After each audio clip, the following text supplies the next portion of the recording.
అదే RTV app వార్తల్ని క్షణాల్లో చదివే అవకాశం ఉంటుంది. ఒక న్యూస్ పేపర్, ఒక టెలివిజన్ ఛానల్ మీ చేతుల్లో ఎప్పుడూ ఉంటాయి. చాలా కేసులు చూసాం. నిర్భయ కేసులు ఢిల్లీకి సంబంధించినటువంటి దాంట్లో సిబిఐ ఇన్వాల్వ్మెంట్ ఉంది. పశ్చిమ బెంగాల్లో జరిగినటువంటి ఒక డాక్టర్ హత్య కేసులో కూడా సిబిఐ ఇన్వాల్వ్మెంట్ చేస్తూ ఉంది. అయితే అందులో అంతర్రాష్ట్రాలకు సంబంధించినటువంటి సమస్య లేదు, దాని యొక్క అవకాశం లేదు కాబట్టి ఈ కేసును కౌంటర్ దాఖలు చేస్తున్నాం చేయలేమనేటువంటి దాని మీద సిబిఐ భావన. దీన్ని ఎట్లా చూడాలి? సిబిఐ వాళ్ళు ప్రతి కేసులో కూడా మొదటగా మాకు వనరులు లేవు, మా చిన్న సంస్థ మేము చేయలేమనే వేస్తారండి. కాకపోతే మనం దాన్ని ఫైట్ చేసే విధానం అంటే కౌంటర్ వేసే విధానంలో మళ్ళీ మనము చెప్తే మన వాదనలు మనం వినిపిస్తే హైకోర్టు జడ్జి గారు చెప్పినట్లు వాళ్ళు వినాల్సిందే.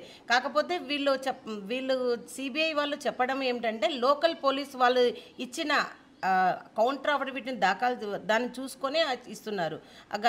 అప్పుడున్న ఫకీరప్ప గారు కూడా ఎస్పీ ఫకీరప్ప గారు కూడా సిబిఐకి హైకోర్టుకి కౌంటర్ వేశారు. దాంట్లో ఏం వేశారు, మా లోకల్ పోలీస్ వాళ్ళు మేము కరెక్ట్గానే చేశాము కాబట్టి ఈ కేసు అంత పెద్దదేం కాదు, ఆయన రాసిన వర్డ్సే వీళ్ళు వాడుతున్నారు.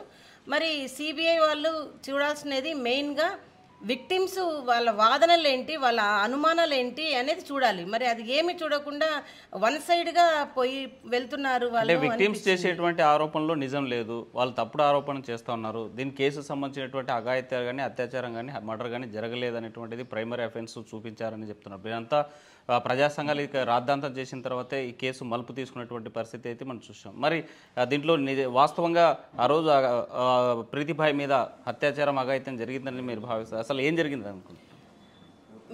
ఇప్పుడు వాళ్ళు చెప్పిన విధంగా మరి ఏమీ లేదు అన్నప్పుడు మా దగ్గర ఉన్న ఎవిడెన్సెస్ని తీసుకొని ఇది తప్పు అని నిరూపించమని చెప్పండి. మా దగ్గర సైంటిఫిక్ ఎవిడెన్సెస్ ఉన్నాయి. పాప మీద పోస్ట్ మార్టం జరిగిన ఫోరెన్సిక్ పోస్ట్ మార్టం రిపోర్ట్లో there is evidence of recent sexual inter course అని ఇచ్చారు.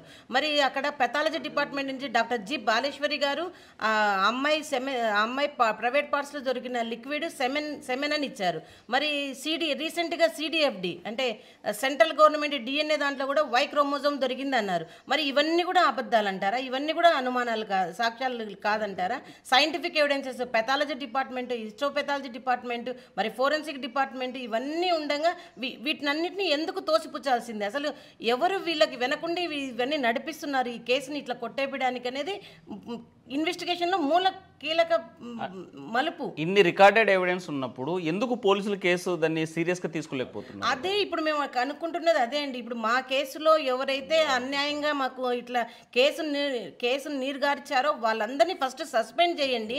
సస్పెండ్ చేసిన తర్వాత వాళ్ళని ఎవరు ప్రలోభ పెట్టారో బయటికి వస్తాయని మా గత 7 సంవత్సరాల నుంచి పోరాటం అదే అండి. ఇప్పుడు మా కేసులో ఉన్న ప్రతి ఒక్కరు ఐపీఎస్ ఆఫీసర్లు, ఐఏఎస్ ఆఫీసర్లు, డిఎస్పీలు, సిఐలు వీళ్ళందరినీ కూడా ఫస్ట్ పక్కన పెట్టండి, సస్పెండ్ చేయండి. సస్పెండ్ చేసి వాళ్ళకి ఎవరు ప్రలోభాలు పెట్టారు, అసలు కేసుని ఇంత మలుపు తీయాల్సిన అవసరం ఏమిటి అనేది వాళ్ళ నుంచి ఇంటరాగేషన్ చేసి మాకు న్యాయం చేయమని మేము ప్రతి ప్రభుత్వాన్ని అడుగుతున్నాం.